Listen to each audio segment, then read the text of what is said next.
Welcome back to the Mr. Showtime podcast. Title of this video is It's Not the End of the World for the All Blacks. Right? Now, I'll admit, the past couple of seasons, ever since, Ian Foster took over, the All Blacks just hasn't been the same since, the likes of, the greatest test rugby coach of all time, Steve Hansen, stepped down, right? No, listen, in my personal opinion, Steve Hansen is the greatest rugby coach of all time. My personal opinion, right? And soon after the All Blacks got lost out on the 2019 Rugby World Cup, they had to, pick the next coach, the next head coach. And everyone, a lot of people, right, consensually speaking, had the likes of Scott Robertson on their mind. Why? Because Scott Robertson was an obvious pick. He had won, I think, let's see, from 2017-18, he had already won 3 Super Rugby titles at the time, and now he's at 6 Super Rugby titles, if I'm not mistaken, right? So Scott Robertson was an obvious pick, and I don't know what's going on in today's society where, in corporations and establishments, where you have to pick a leader, a CEO, or your next manager. There'll be a candidate who's an obvious pick, who is like, everyone is like, no, that guy is next in line. And then the electors, the gatekeepers are like, oh, so, okay, this guy's an obvious pick, but we're not going to pick him. We're going to pick a lesser candidate. Who's a less candidate? Who's a lesser candidate? Oh, that guy. And then when he gets up there in the podium, he or she is announced as the next leader or president or manager or boss or supervisor or any leader, right? And then everyone's like, oh, but how could it be? Why is it him and not him? He was, I'm finding that happening quite often nowadays. I don't know whether they're trying to do it on purpose, but some things are. It's not just personal preference. It's not really subjective. Certain people are just obvious for the pick, and then they don't get picked. The wrong person gets picked, and the All Blacks coaching staff, the New Zealand rugby board, rugby president, or whatever management position they call themselves, they're beginning to see it. They begin to see it. Why didn't they pick Scott Robertson? Is it because of his age? Is it because they wanted to, maintain respect amongst the old geezers in the mix? They wanted to, give Ian Foster a chance. They wanted to give him that respect, hierarchical rankings, stuff like that. Or maybe they saw Scott Robertson as, oh, he's still a young boy. He's somewhere in his mid-30s or something. Could that be the reason? I don't know. But whatever reason, whether it be justified or unjustified, New Zealand rugby are beginning to see the mistakes in the decision. Because Scott Robertson, someone who won 3 consecutive Super Rugby titles in a row, his team that he coaches plays the best form of attack, be the best brand of rugby in the whole competition. Some might say the Crusaders is the best rugby team in the world. They are the best franchise rugby team on earth. And obviously the man responsible for their success you'd think that he would be a shoe-in. Like you'd think that it would just be obvious. But for some odd reason, they said, nope, we're not gonna pick our best guy. Let's pick a lesser talented guy. We see this all over. I've experienced it as well. Whether it be in the workforce, someone gets a promotion that really doesn't deserve it. And please don't give me the whole thing, oh, well, that's personal speculation. No, well, when 80% of the people agree that no, so-and-so should be, our next leader, our next captain, or whatever leader position, and then it doesn't happen, usually there's like a hidden agenda behind it. Usually, I'm not saying always.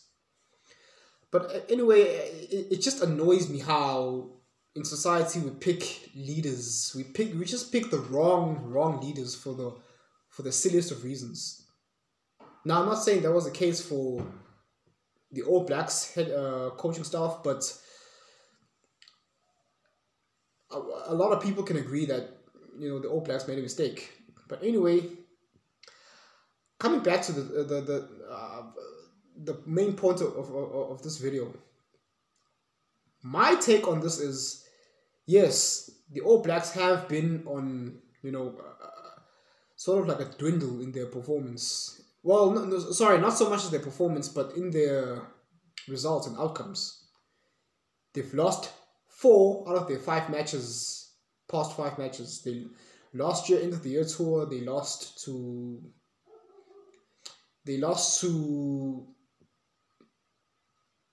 France, and they lost to, I can't remember, because they won against Wales.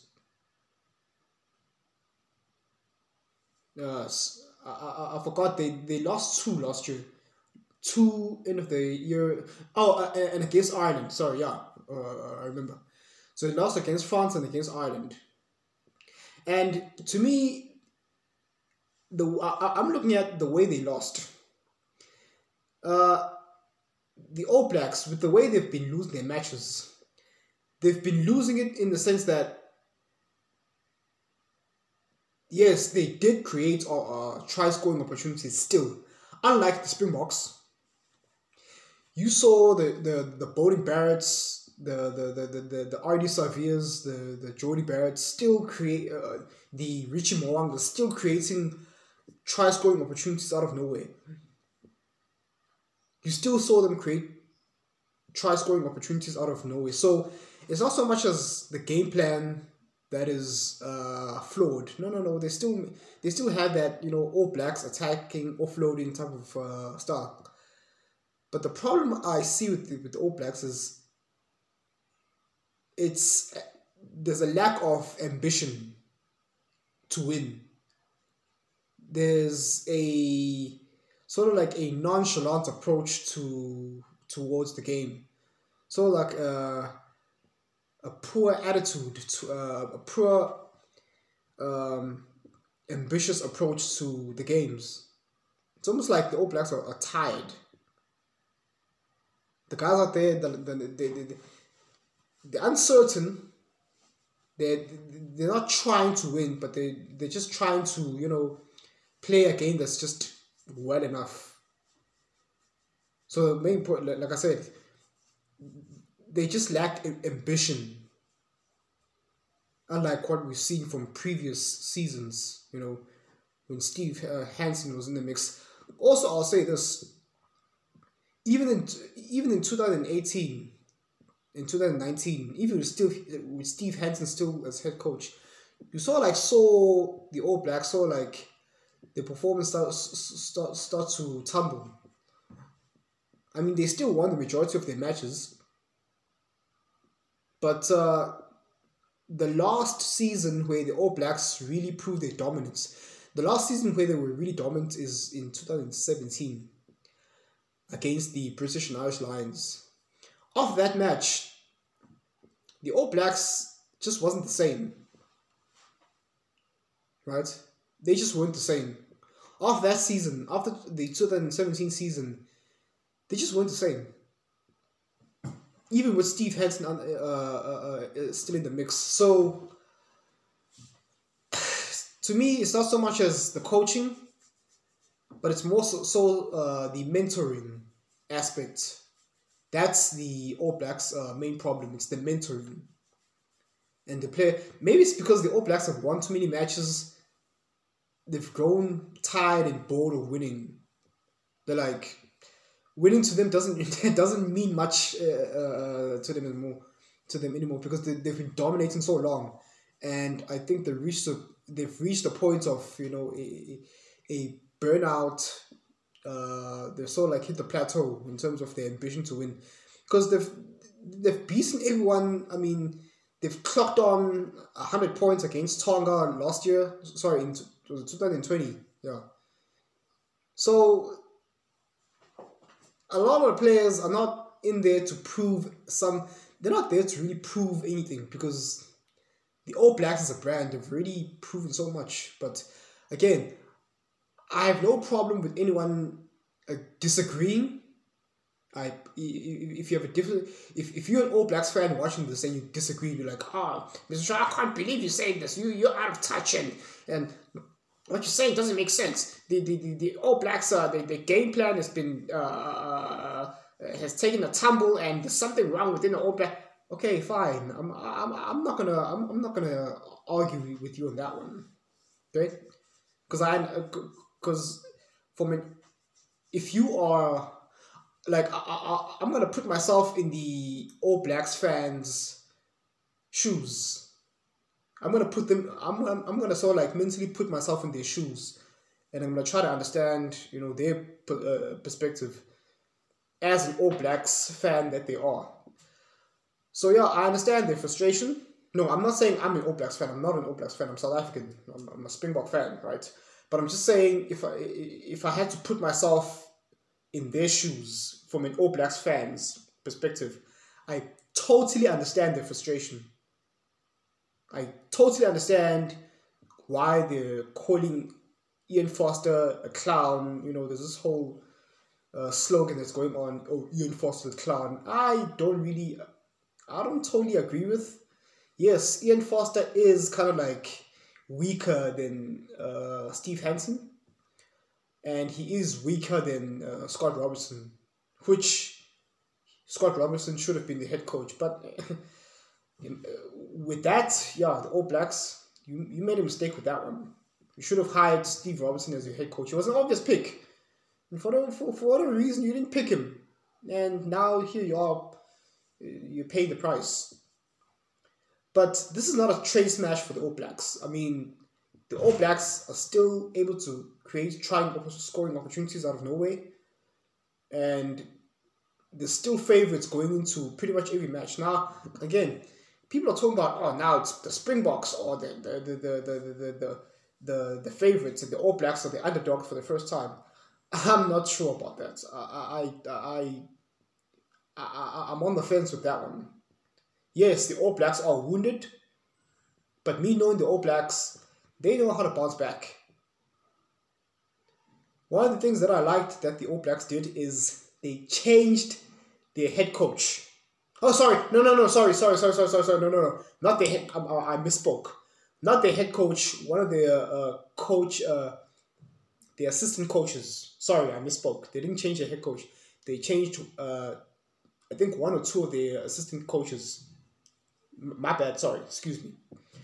So they did something I really admire, that I wish the Springboks would follow suit as well. Changing their coaching staff, reshuffling their coaching staff, maybe one or two members, right? I can't remember their names, but one of the coaching assistant coaches, they got axed because, again, performance and merit counts. They weren't looking at, pigmentation. They're like, okay, we need to feel sorry for you, and we need to keep you within the coaching staff, because if we fire you, that will be racist. And this is what, as much as I acknowledge the All Blacks as our biggest rival, our biggest foes, I have to give major props, major respects of their management. Well, their response, their managerial response to, you know, adversaries, right? When stuff hits the fan with the issues of concern, right? And I mean, one might say that they didn't really need to change the coaching staff, but I give them major respect for doing it, for responding to crisis, which is more than I can say for our beloved Springboks, who want to keep forcing a square peg into a round hole. It obviously doesn't fit. Here in South Africa, we just keep wanting to force a square peg into a round hole. We're like, what's wrong? What's happened? This square peg, it doesn't fit. Yeah, because you're trying to fit a square peg into a round hole. Doesn't fit.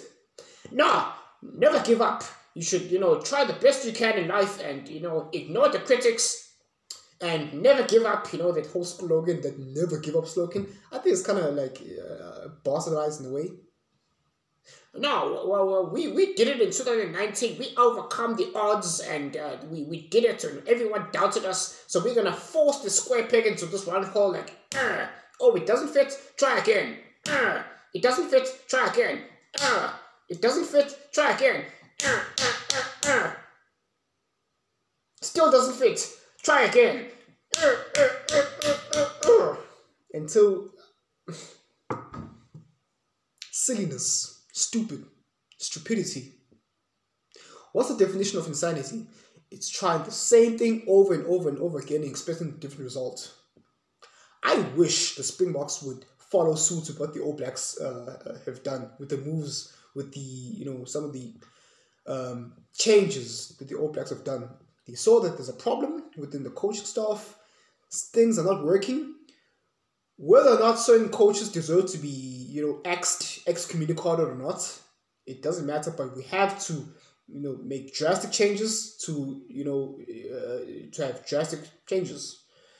And that's what in South Africa we refuse to do because we're afraid of offending a certain demographic of folks.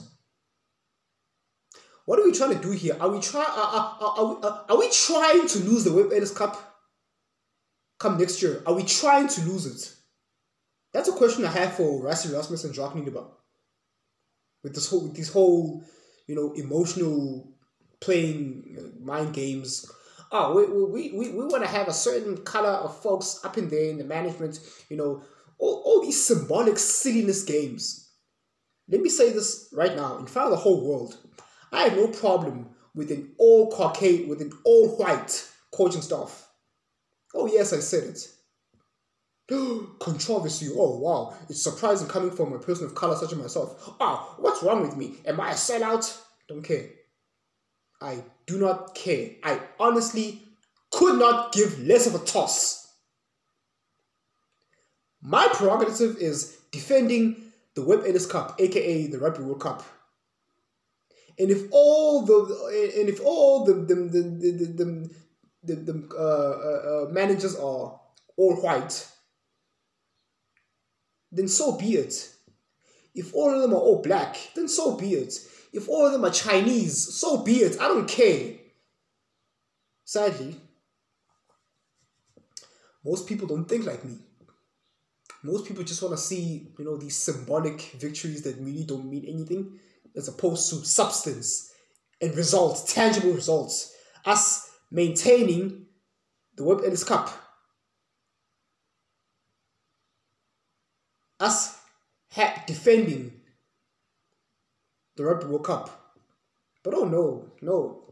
But what about the people of color, and what about they need to have a chance? Well, thingy, that's what the lower levels of competitions are there for. That's what rankings are there for. You coach, you work your way up to the top.